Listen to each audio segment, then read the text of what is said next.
Lasky and Kalishaw, Jones and Blackstone. Look alive, guys. Come on, let's do this. Today, love hurts.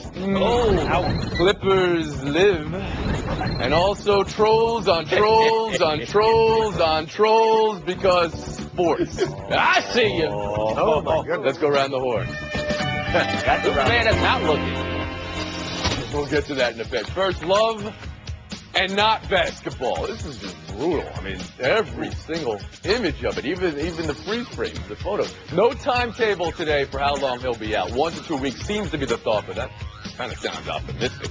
There are people on this panel who wanted him off the floor for chunks of games all season. I guess we'll see how that plays out now. You heard Love call it Bush League and not a basketball play. Bill, you're used to non-basketball plays. You've been covering the Lakers all year. Was this play dirty? Well, first off, Love and Basketball, great movie, great reference there, Tony. No, this play, yes, this was You're not dirty. getting points for that. He wasn't playing the ball. He was playing the arm. The ball was on the other side of Love. There's nothing that indicates that he was going for the ball. I don't think he was trying to hurt him badly, but he was trying to inflict some pain on him. He was messing around with him. Definitely pulled it out of the socket. Clearly, this is a dirty play. I mean, clearly, it was not a basketball play. Kalishaw? I tend to agree with that. It's a situation where the ball's over here. I can't get to it. I'm going to make sure Kevin Love can't, and I'm going to do it in a way where I'm really pulling down on his left shoulder. He may not be thinking this may dislocate it and this may knock him out for a couple of weeks, but he knows it's a risky move. I mean, there's a lot of guys getting tangled up. There's a lot of shoving and things that go on in an NBA. This was an extreme case of that. Bomani Jones? Look, the Celtics decided to muck it up. We've seen Brad Stevens' teams play a Butler before. We know that if it comes down to it and they don't have the talent, they'll get good and physical to bring everybody down to the same level. This looked like those teams, and Olynyk was not playing the ball. I think everybody said that. I think it's clear from watching it. I don't think he was trying to pull Kevin Love's arm out of socket. I don't think he cared whether or not he did pull Kevin Love's arm out of socket. It was reckless in that way, and it is indefensible, and it was Bush League in the way that Kevin Love said that it was. I can totally understand him being as irate as he was, but he's screaming that Adam Silver needs to make swift action about this. Why? Because Olynyk's going to play next week? Like, again, where Kevin Love was coming from. Well, right. This was just a terrible play right there. Well, that's the question. What recourse do the Cavaliers have, Blackstone, in this instance? They don't have any recourse at all. They can complain to the commissioner, but there's nothing he can do about it now. The season moves on, and I don't think that Kelly Olynyk was trying to yank his arm out of the socket. I mean, I think he was just trying to get him out of the way and maybe let one of his players get to the ball. You saw Avery Bradley back there. These kind of things happen in the NBA. Now, had you named some other players in this league who have a history of mucking it up, then I would say that, yeah, they may have done it on purpose, but not this guy. Okay, so Olynyk's history here suggests that you wouldn't think it was totally intentional. Bomani Jones back in. The most fervent defense that his own teammates can give Kelly Olynyk is, he's kind of awkward and not very well coordinated, like he's not a professional athlete or something. I'm sorry, man. There's no... Come on, you don't need to go there. Here's a place we will go. Kevin Love, when he was playing and then not playing in key moments of games, panelists on this show said they're better off without Kevin Love. Well, we're going to see that play out now, right, Plashke? Where are you on this team right now with Love maybe missing a week, 2 weeks, or maybe more? I am not as high on this team, Tony, because Love had finally figured it out. He'd figured out where he fit into the offense toward the end of the season. And I've covered 5 NBA champions out here, and each of them, in the first round of the playoffs, that's where champions find their mojo. That's where they get it all together at the end of the regular season. That's where they become a team again. The Cavs haven't had a chance to do this in the first round because of the injuries, because of the short first round. The Cavs still don't know what they have. And if Love misses 2 weeks and it's the Chicago Bulls, they could be in some trouble. Tim, I mean, you can compare it maybe to LeBron's second year in Miami that Bosh had the abdominal strain. Is it that team got better though? That team seemingly they were able to win. So where are the Cavs? I don't know. I think Love has become a very important player for the team. For a short period of time, you play Tristan Thompson a few more minutes, and he gets you a lot of rebounds. He just doesn't have the offensive game that Kevin Love has. I think they survive it unless it's a 3 or 4 week injury. Well, we haven't even brought up J.R. Smith. Let's do that now. J.R. Smith shot to Jay Crowder, and then Crowder's going to be out for a while because he's got a knee injury as well. But there's the arm to the face. We've seen this from J.R. Smith in the past with Jason Terry a few years ago when he was with the Knicks, back when they used to play in the playoffs. We've also seen this with Ron Artest, Meta World Peace, with James Harden. So, Bomani, what does the NBA think and what do they do looking at this video? Well, the Artest suspension was absolutely colored by the fact that he was Ron Artest, and we saw that suspension went beyond what we had seen before. I mean, it was a significant one. I don't know exactly what they do with J.R. Smith, but it's hard for me to believe that you're going to spin and backfist somebody in the face in the NBA playoffs and not get at least a 2-game suspension. Now, this team is thin. They don't have depth. If they don't have J.R. Smith for 2 games and they don't have Kevin Love for weeks, we're talking about how they can do. How are they going to beat Chicago if they don't have those? So you think they have a real problem here? You're thinking 2 games. How about you, Blackstone?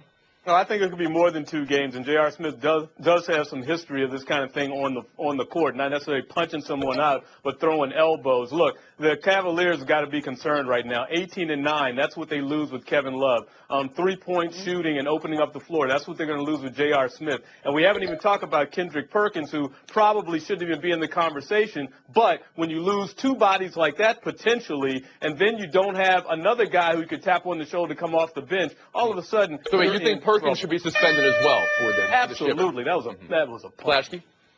The precedent's been set. Artest got 7 games in the postseason. Smith's going to get, I would say, 5 games. Because of his history, I think he gets 5 games. 5 games? He should get 5 games for Smith here. And how about you, Kalisha?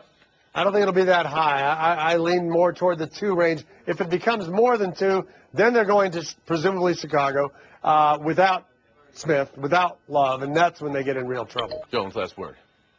Bill, JR has been a bit of a knucklehead in his time in his career, but his rap sheet is not nearly the same as Ron Artest. He's not going to get a suspension. Right, that's why it's not 7, it's just 5. All right. We've been horned. We were horned about 2 minutes ago. Let's just move on now. Clippers, Spurs. Plashkin, you want to mute yourself for calling this series over after game 1? I didn't call it over after game 1. It's the only series we've got, Bill. It's the only one. Clippers brought it back. Over. After the humiliating loss in Game 3 with a total team effort. Austin Rivers starting this one. And now, LAC goes back home. Tim, who has the edge in this series?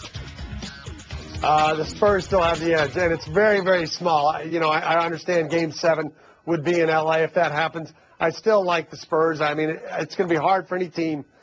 It was going to be hard for them yesterday to get this series to 3-1. Whoever wins Game 5, it'll be hard for them to. You think after the way Game 3 played out, it was going to be hard for the Spurs? I mean, it was as humiliating a defeat as you can have for the Clippers. Because that game just got completely away from the Clippers, and I didn't think this would be another blowout or anything like that. I thought it'd be a close game, but I still, in Game 7, give me the Popovich and the Spurs. Bomani Jones?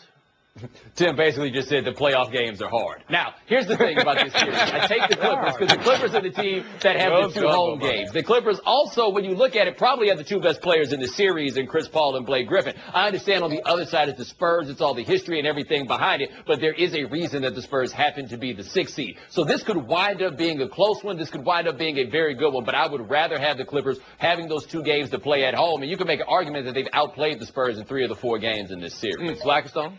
No, I'm still going to go with the experience and old man Rivers on the Clippers and Tim Duncan. I still think he's the best player on the court any given night. Kawhi Leonard, you're seeing his development now. Griffin and Paul should be every night the best players on the floor, but we don't always see that. And I'm hard pressed to believe that Bellinelli and Danny Green are basically going to put up donut holes again in a game and have those other 2 guys go up for plus 50 in Griffin and Paul. And now, finally, the world awaits how Flashy is going to speak down upon the Clippers are still going to win the series if they take 7 games. They're more athletic. They really should have won 3 out of the 4. Plus, Austin Rivers, let's mention him. 16 points. If the coach's kid scores 16 points. Let's mention Austin Rivers' points for you. Now let's mention that Flashy again, for the 13,000th time in the show's history, kind of buried the Spurs, kind of said a series was leaning towards over after game. Oh, we'll check the tape, though, Flashy. We will check the tape. Check the tape.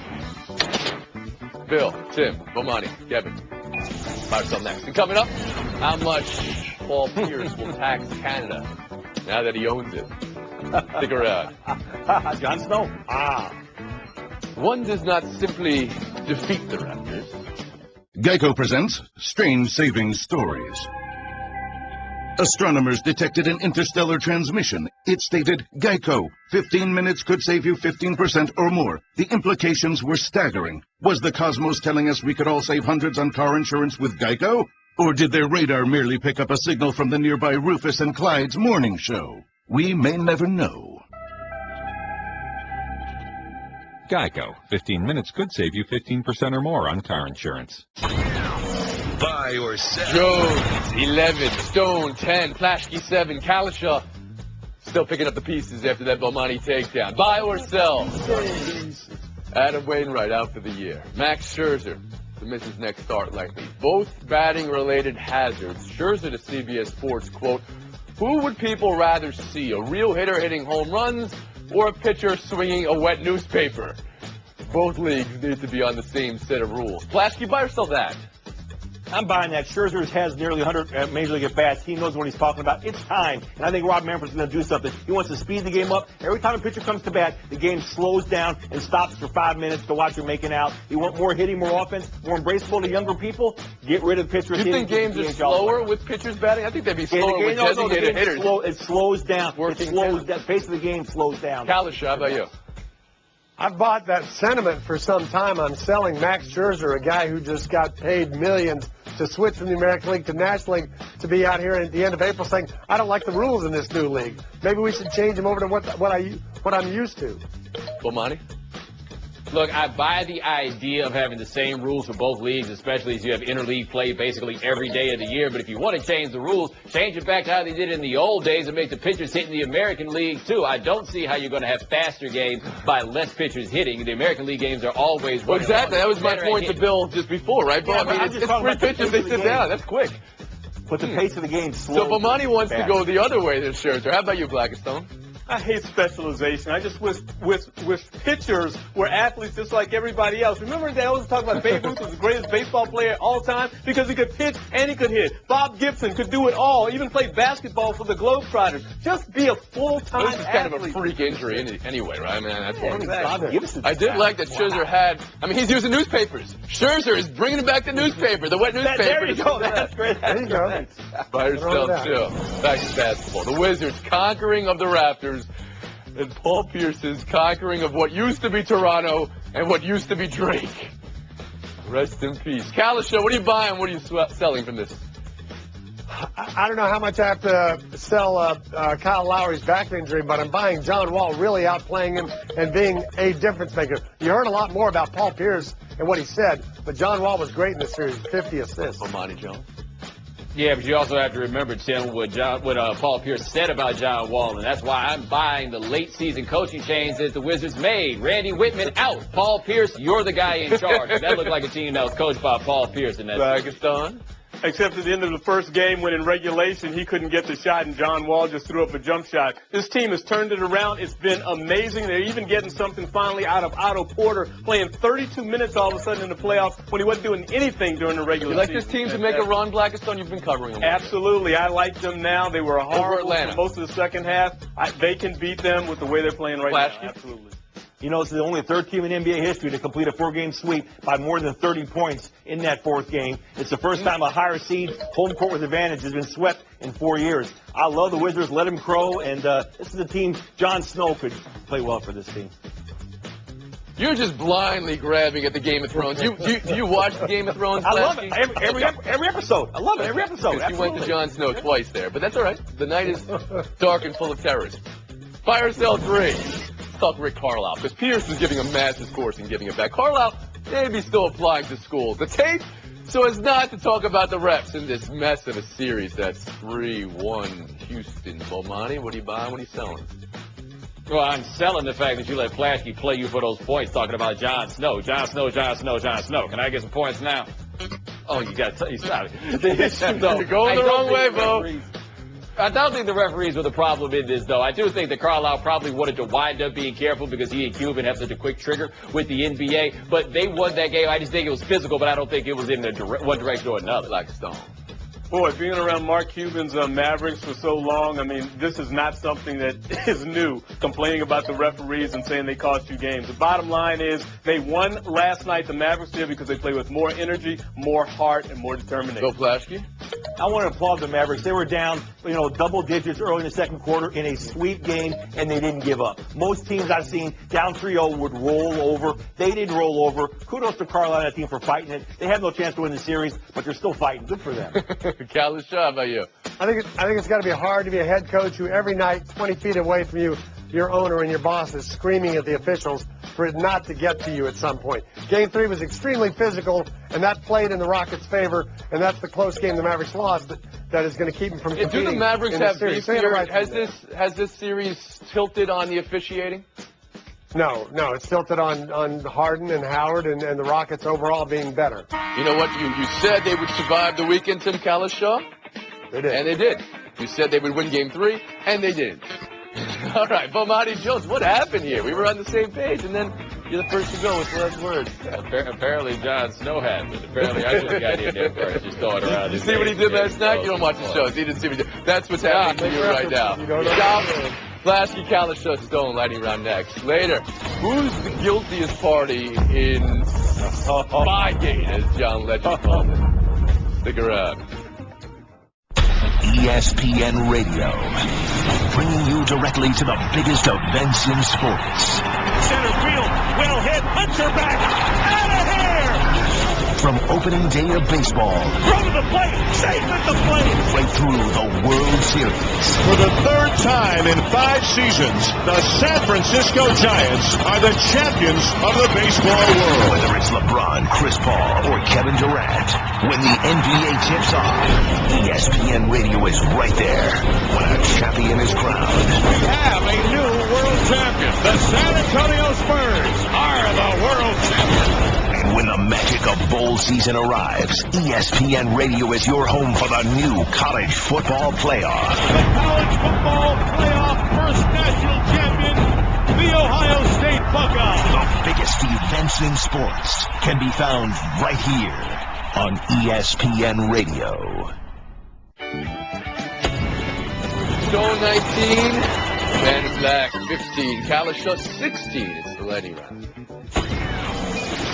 Lightning 1, Josh Hamilton. If he does go back to the Rangers, as everyone's reporting, and Tim, maybe you can shed some light there, Texas will have to give up nobody and pay 15 of his $83 million remaining. Does that make sense for the Angels, Bill, and for the Rangers, and for Hamilton? Makes sense for the Rangers. Great sense. The former MVP coming home again. Makes sense for Hamilton going back to a place that really nurtured him, had a great support system for him. It's unbelievably silly and dumb for the Angels and costly. The worst contract in Angel history, one of the worst contracts in pro sports history, giving away more than $60 million. You think they should hold out and try to get the Yankees or somebody else for more money? They should have welcomed him back and tried to make it work with him. Kalishaw, what's happening stick here? when they signed It was ridiculous when the Angels were going to pay him $125 million for 5 years. They're going to end up paying him about $110 million for 2 years, the way this deal played out. And the Rangers are going to pay him next to nothing for the next 3. So as Bill said, great for Josh. He can hit here if he can hit anywhere. Good for Texas. Ridiculous for the Angels. Yeah, it's only good for Josh Hamilton the way I see it. He's getting ready to keep his money. He's going back to a place where for 5 years he was basically an all-star. He's going back to a place where, as Bill pointed out, he was well supported. But, you know, it makes the Angels look bad, and I don't think this is... So if you're the Angels, you would keep him, you would sit on that contract, at least try to get something from him rather than just pay for him to play for somebody else? Oh, absolutely. Lightning 2, the goal. That wasn't for the Senators yesterday. This is because the refs lost sight of the puck. They blew the play dead. Tim, the Canadians won this game and this series in part because of this goal. Do the Senators have beef? They have beef. I hate when the ref is clear over on the other side. He's blocked out. There's no reason to blow the quick whistle. It's not like players are smashing into the goalie, and you got to separate them. It's just a bad break for us. Stone? Yeah, absolutely a bad call, and you wish there was some way that, you know, when you see the review of this, that it could be implemented into the game, but you understand that the whistle's blown, and so you just have to swallow it. Bad deal. So that's not reviewable for you. Come on, guys. There was still a period and a half in which they could have scored, almost a period and a half in which they could have scored. This happened in the second period. Plus, there was 3 other games before this that they lost. So the Senators really, you know, the officials made a mistake. Senators made a lot more mistakes in this series. But when you're watching it right there, and you're Flashy, there may be a late whistle here, but you're the next to go. What's the last word? The true king of the North will always be, of course, Ned Stark. Case closed. Okay, well, Flashkey's now flexing a little bit. Kalishaw, like I said, I have no idea what you're talking about. We don't need to continue this conversation. Timmy, Kev, showdown next. Straight ahead, Alex Gordon's incredible catch. You know you got good seats when the left fielder is laying next to you. Board! And there were two. Just like they used to do it in the hallways of the Dallas Sporting News. Tim Kalishaw, Kevin Blackett. Name off. Best of luck to you both. Showdown 1, Alex Gordon, which was incredible in full speed, in slow-mo, and then in photo form because he ended up third, fourth row, laying down. That's incredible, too. You can see a White Sox fan helping him up. He leveled another White Sox fan on the way there. What is the best part about this catch, Kalishaw? The best part is that nothing bad happened. This is White Sox fans putting their hands on a Kansas City Royal. Remember how that went rather badly in the first base coach's box about a decade ago? These were people helping Gordon back up. The best part is that he actually made the catch. How many times do you see guys run over full speed to that area in a ballpark and then kind of come to a stop and try to lean over? This guy kept going like there was a door there. That wasn't a door. It was a human being. Boom! And he makes it. There's some people who wanted the White Sox fan not to help him up, but Kalishaw for the memory is getting a second point. 2-1. We'll move on. Buy or sell 2. What John Legend tweeted out is Spygate. That's worth about 100 points. All right, KB, who's the guiltiest party in this Teagan photo from the White House Correspondents' Dinner? Belichick? Russell Wilson you saw there? Ray Kaminsky was in the back row? Who's guiltiest party? No. Wilson's a free man. You know, Kaminsky's just coming out of college. It's a big deal for him being at the White House Correspondents' Dinner. But a guy who's 30-plus years older than this model here, that's not a good look. You hate to be captured like that in a picture forever. I don't know that I can call any of them really guilty of doing what they're doing there, but the one with the oddest look has got to be Russell Wilson. It's very, very suspect that he's over there. Here's the guy who took his grandmother to the dinner, congratulating That's very nice. That was very nice from Russell. I saw Belichick's girlfriend say she was looking too, to paraphrase it. You know, I mean, who could blame Belichick? Timmy, that's how you get a FaceTime. Yeah, I watched the Bruce Jenner interview Friday night, probably for the same silly, sensationalist reasons millions of others did. But what I saw actually surprised me in many ways. He was very funny, and he still refers to himself as he, Bruce, for now, although he has been taking hormones going back into the 80s. I think the way he told the story in a funny way, he said, imagine this happening to me, Bruce Jenner. People don't realize he used to be the best athlete in the world. This has got to help some people out there. There's a very high suicide rate. Maybe if it keeps one person from going that direction, it'll be a very worthwhile interview. I'm glad you said that, Kalish. That was transfixing, wasn't it? And it was educational, too. I watched it every second. For ages. All the time we have today. 23.5 hour break. Only happened through sports. Two of baseball's best go head-to-head in interleague action when the Tigers head to St. Louis to face the Cardinals.